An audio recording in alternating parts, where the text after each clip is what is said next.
का लश्कर भी शिकस्त खाए लड़ खड़ा है। वो जिसको देखे तो दुख का लश्कर भी शिकस्त खाए लड़ खड़ा है। लबों पे अपनी मुस्कुराहट बना के रखना कमाल ये है। जनाब इम्तियाज अली साहब, जोरदार तालियों से सरवाइए।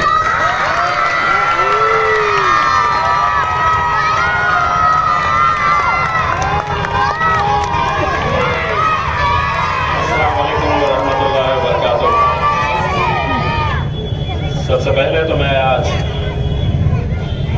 जो तकरीबन 300 लोग ट्रेन एक्सीडेंट में मारे गए हैं, मैं उन सभी को खिराज अकीदत पेश करता हूँ। जिंदगी और मौत का फासला कितना कम होता है। मैं निकलने से पहले एक वीडियो देखकर आया। एक बाप लाशों के ढिगार में से अपने बेटे की लाश को तलाश कर रहा है जो इस ट्रेन एक्सीडेंट में मारा गया है। आप तसव्वुर करिए कि जो लोग ट्रेन में बैठकर निकले थे उनकी मंजिल कहीं और थी, लेकिन अल्लाह को कुछ और मंजूर था। उनका सफर वहीं खत्म हो गया। इसीलिए मैं आप तमाम से ये कहना चाहता हूँ कि जब तक जियो, एक एक पल, एक एक लम्हा अल्लाह का शुक्र अदा करके जियो। मौत किसको कब आ जाए ये कोई नहीं जानता है।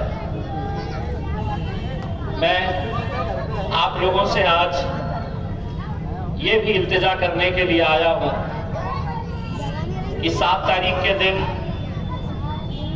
बॉम्बे हाई कोर्ट में हमारे शहर के नाम के ताल्लुक से फैसला लिया जाने वाला है। ये लड़ाई में आप लोग हमारे साथ कांधे से कांधा लगाकर खड़े हुए।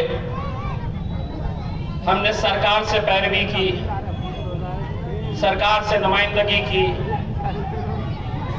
हमने लगातार 21 दिन सड़क के ऊपर, हमने दिन और रात आंदोलन किया। मकसद यही था कि जिस शहर के नाम से हमारी शिनाख्त, हमारी पहचान है, वो पहचान बनी रहे। अदालत में इस ताल्लुक से 3 अलग अलग लोग ये केस को लेकर गए हैं। आप लोगों से इल्तिजा है, जो काम दुनिया में हमसे नहीं हो सकता है वो दुआओं से अल्लाह कर देता है। इसीलिए 7 तारीख तक आप लोग शिद्दत से दुआएं करें कि हम अपनी शिनाख्त, अपनी पहचान हम ऐसे ही बरकरार रखें। मैं आज के इस मौके के ऊपर खुसूसन नौजवानों से कुछ बोलने के लिए आया हूं, और ये बोलने के लिए आया हूं कि पिछले कुछ दिनों में अलग अलग शहरों में, अलग अलग गांवों में कुछ ऐसे वाकयात हुए हैं जिससे सरकार की मंशा क्या है, सरकार के इरादे क्या है, उनका मकसद क्या है, ये साफ हो रहा है। कर्नाटक के इलेक्शन के बाद सत्ता में अगर आना है, जीतना है, तो हम काम कुछ दिखा नहीं सकते। तो सबसे आसान काम यह है कि कई शहरों के अंदर दंगे भड़काओ, दंगे कराने का काम करो,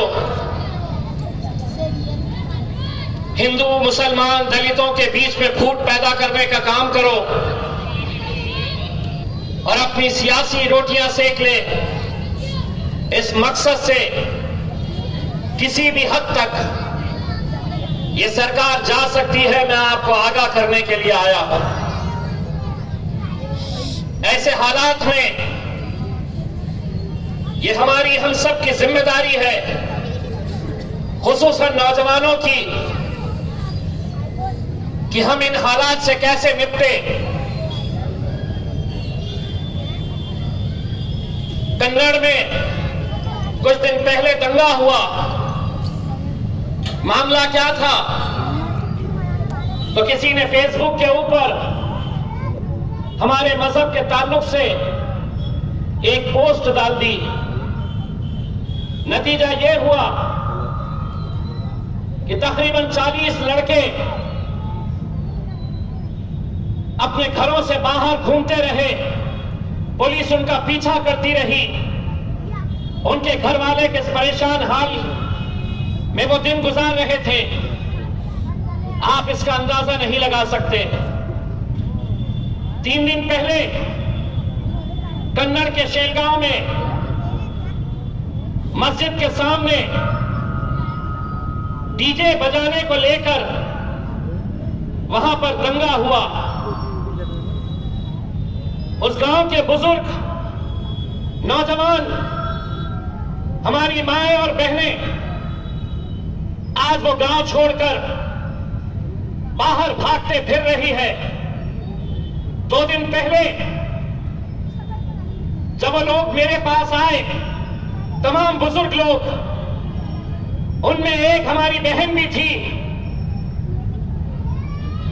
मैंने उसकी तस्वीर, उसके जख्मों की तस्वीर मैंने ट्वीट करके सरकार को दिखाई है।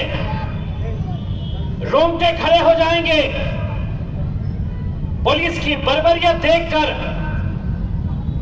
कि एक बुर्खापोश औरत को किस बुरी तरीके से मारा गया है। उसके पैरों के जख्म अगर आप देखेंगे तो उसके पैर की चमड़ी तक निकल गई। उसके पैरों के ऊपर जो लाठियों के निशान हैं, वो अगर देखें तो शायद आप 10 सेकंड भी देख नहीं सकते। कौन खड़े रहेगा इनके लिए? कौन लड़ेगा इनके लिए? हम तो खेगड़ों के खेल के अंदर मसरूफ है।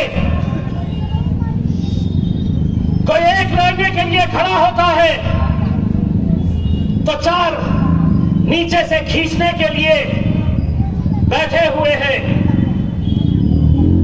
अकोला में क्या हुआ? अलग अलग शहरों के अंदर, सांगली में एक नौजवान लड़का आज भी अपने घर से बाहर है। गांव वालों ने कह दिया कि इसे हम गांव में आने नहीं देंगे, लेकिन हमें क्या, हम तो खुश हैं एक दूसरे की टांग खींचने में, एक दूसरे के ऊपर तनकीद करने में। मैंने जब कन्नड़ की उस बहन की हालत देखी, मैंने एसपी से कहा कि ये जो पीआई है पिशोर पुलिस स्टेशन की, कोमल शिंदे, मारने वाले 4 मर्द पुलिस वाले थे जिन्होंने उस हमारी बहन के ऊपर किस बर्बरियत के साथ लाठियां चलाई। कोई जरूरी नहीं है कि ये मुद्दा कोई एक सियासी पार्टी लड़ेगी। ये मेरी, आज सबकी लड़ाई है। मैं 2 दिन का टाइम औरंगाबाद पुलिस को देता हूं। अगर इन पुलिस वालों के ऊपर कार्रवाई नहीं हुई तो जिस तरह मुंबई की तरफ मैंने काफिला लेकर गया था, उतना ही बड़ा काफिला मैं कन्नड़ को लेकर जाऊंगा और पुलिस से सवाल करूंगा।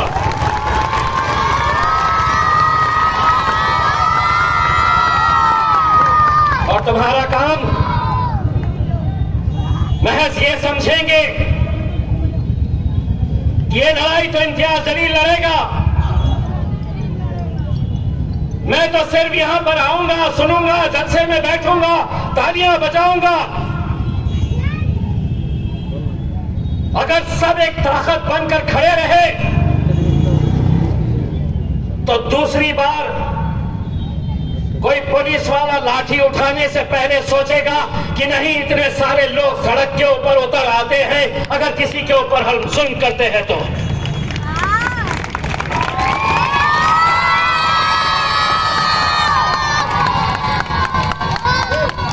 मुझे मालूम है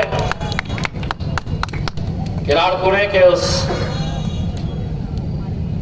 दंगे के बाद बहुत सारे बातें मेरे सामने आई।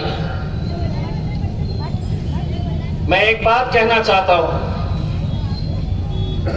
चाहता तो इम्तियाज जलील भी उस रात अपने घर में बैठा रहता। लोग कहते हैं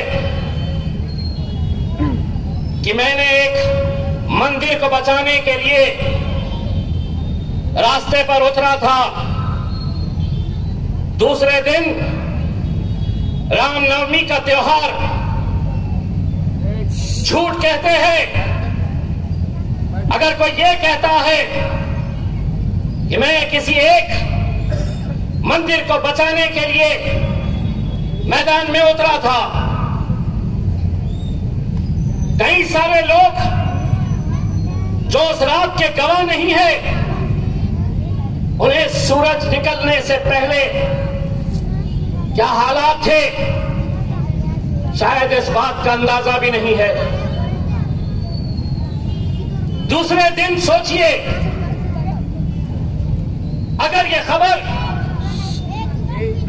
किसी टीवी चैनल के ऊपर चलती कि रामनवमी के दिन राम की मंदिर के ऊपर हमला किया गया, कितने मस्जिदों को इस मुल्क में निशाना बनाया जाता। कभी सोचा है पूरे मुल्क में अगर दंगे भड़कते तो उसके कसूरवार हम होते, बेकसूर लोगों की जाने जाती। मुझे कहते नहीं, आपने ये नहीं बोलना चाहिए था, आपने ये नहीं बोलना चाहिए था कि कुछ लड़के उसमें नशा किए हुए थे, बटन प्लेयर। इम्तियाज जलील जो सच है वो सच को सच बोलेगा। मैंने भी अगर झूठ बोलकर अगर ऐसे नशेखोरों की तारीफ करूं तो हम कहां जाएंगे। मैं शुक्र करता हूं उन तमाम लोगों का, जब गिरफ्तारियां हुई किसी ने उन बच्चों के घरों के ऊपर अनाज का इंतजाम किया। कुछ होता तो क्या हम रमजान मना सकते? कुछ होता तो छोटे मोटे कारोबारी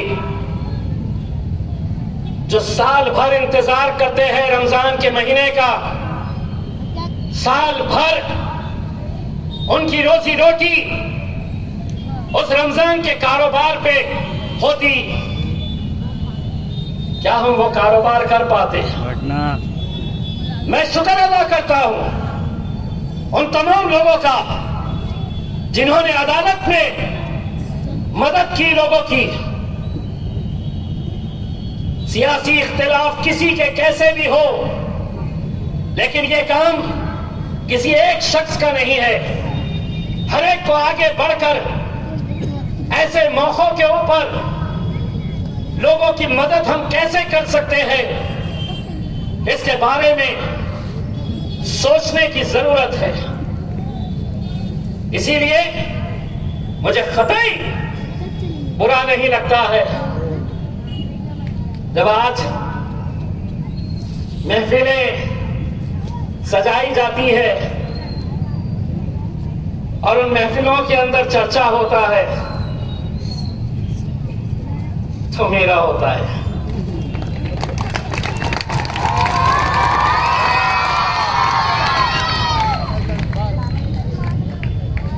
मुझसे इतनी मोहब्बत है तो आओ, मैं तुमसे गले मिलने के लिए तैयार हूं।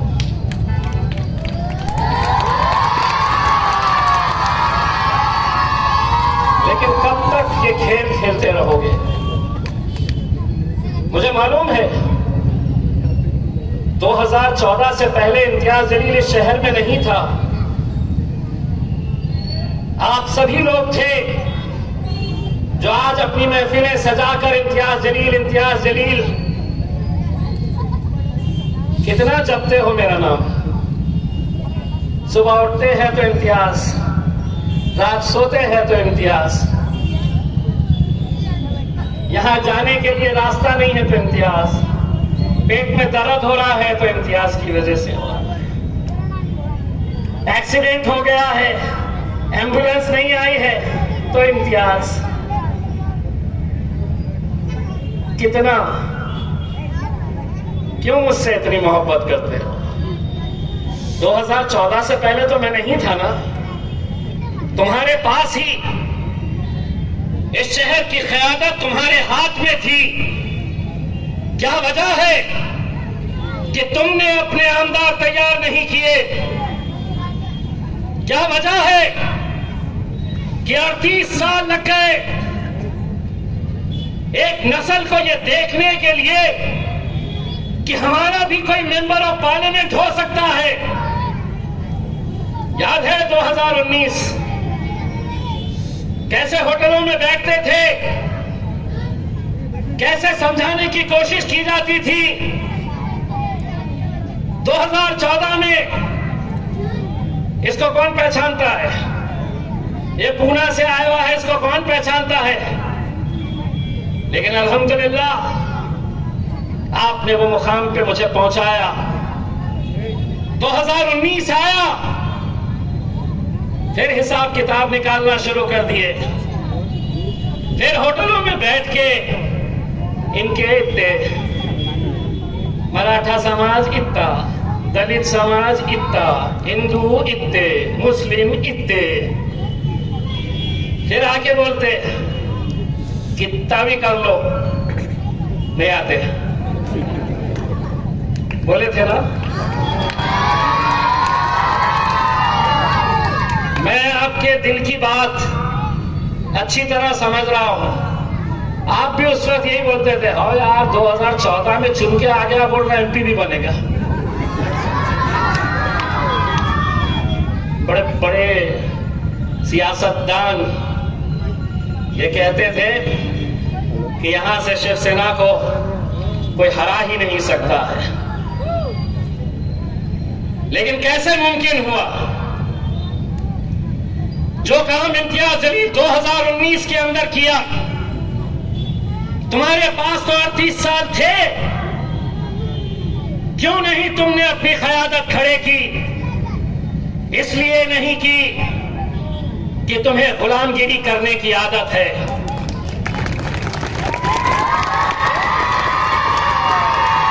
तुम्हें औरों के तल में झांकने की आदत हो गई है। जिस शरद पवार को तुम अपना नेता समझकर उसके लिए कुर्सियां और चटाई बिछाने का काम करते थे, आज इम्तियाज जलील और शरद पवार के बाजू वाली कुर्सी के ऊपर बैठता है। इस कांग्रेस के गुलाम ये कहते थे कि ये इसकी सेटिंग हो गई, अब वो आराम से जीत जाएगा, फिर से ये सिर्फ वोट काटने के लिए आया है। आज पूरे हिंदुस्तान के अंदर हमने ये मिसाल कायम की है, बताया है कि हम अगर मुत्तहिद रहे तो हम क्या कर सकते हैं। मेरे भाइयों, एक बात समझ लीजिए, आज जिस दौर से हम गुजर रहे हैं, मैं अभी एक प्रोग्राम में से आया हूं। निर्भय बनो नाम का एक यहां पर कार्यक्रम था। वहां पर एक बहुत बड़े शख्स ने अपने भाषण के अंदर ये कहा, जो बात मैं भी कह चुका हूं, कि ये सरकार किसी भी हालत के अंदर महाराष्ट्र में, हिंदुस्तान के अंदर दंगे कराने के फिराक में है। उन्होंने तो 2 शहरों के नाम भी दे दिए कि इन 2 शहरों को लेबोरेटरी बनाया जाएगा, इन 2 शहरों के अंदर पहले दंगे भड़काए जाएंगे। हमारे पास भी ये कोशिशें हो सकती है, लेकिन हमें उन जज्बाती बातों के अंदर नहीं आना है। दंगे के अंदर कभी कोई नेता नहीं मरता है, दंगे में कोई बड़ा नेता जेल नहीं जाता है। जेल जाते हैं तो वो नौजवान लड़के जो जज्बात में अपना होश खो देते हैं। लेकिन कभी नौजवानों ये सोचो कि तुम जब घर से बाहर रहते हो, जेलों में रहते हो, तो तुम्हारे बुजुर्ग माँ बाप के ऊपर क्या बीतती है, उनके दिन कैसे गुजरते हैं। जमहूरियत के अंदर अगर सही तरीके से इन जालिमों का मुकाबला करना है तो वो वोटिंग के जरिए करिए। मुझे मालूम है कि आज इस शहर के अंदर जो हलचल हो रही है,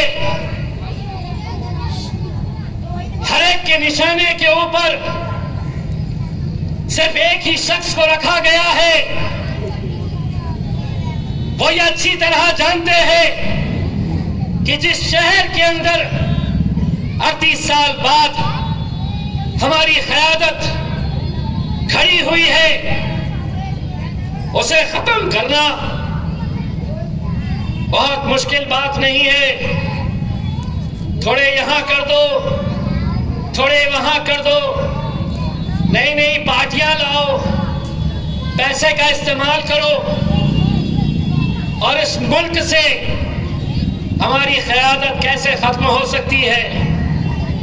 आज बैरिस्टर असदुद्दीन अवैसी साहब जो मेहनत कर रहे हैं, मकसद यही है कि हम किसी तरह से अपनी क़यादतों को हम कैसा खड़ा कर सके। लेकिन मुझे मालूम है कैसा डसेगा कौन, मुझे सब पता है। लेकिन किसी का खौफ मुझे रोक नहीं सकता, लेकिन किसी का खौफ मुझे रोक नहीं सकता। जंगल का हो या हो आस्तीन का, सभी सांपों की नस्लों को मैं अच्छी तरह से पहचानता हूं।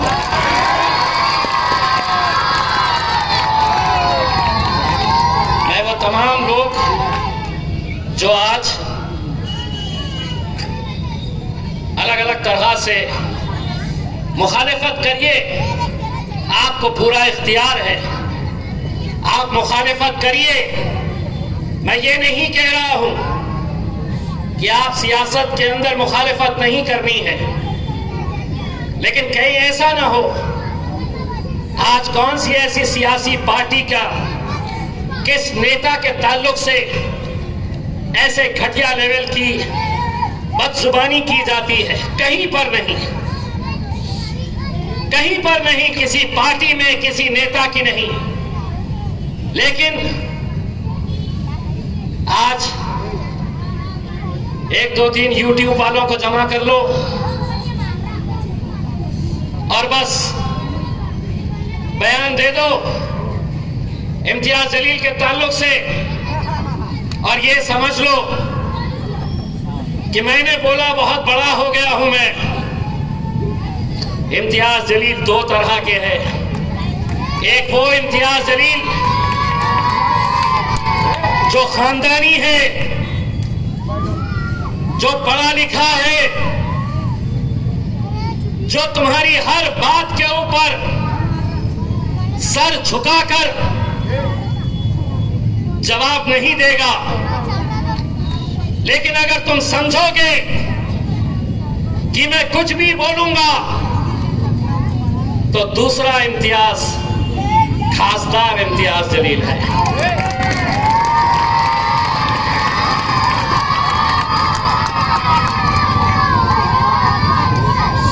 तो ये समझ लेना कि एक शरीफ है और एक जरा ज्यादा शरीफ है। तो उन तमाम लोगों को शाहरुख भाई ने बोला था ना, हम जरा से शरीफ क्या हुए, सारी दुनिया बदमाश हुई।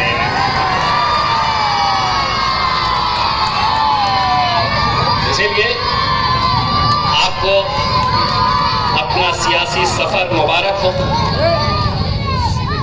आपके सियासी सफर के अंदर हम रुकावट नहीं पैदा करेंगे और उम्मीद करता हूं अगले बार आप अपनी जबान के ऊपर काबू रखेंगे। बहुत बहुत शुक्रिया।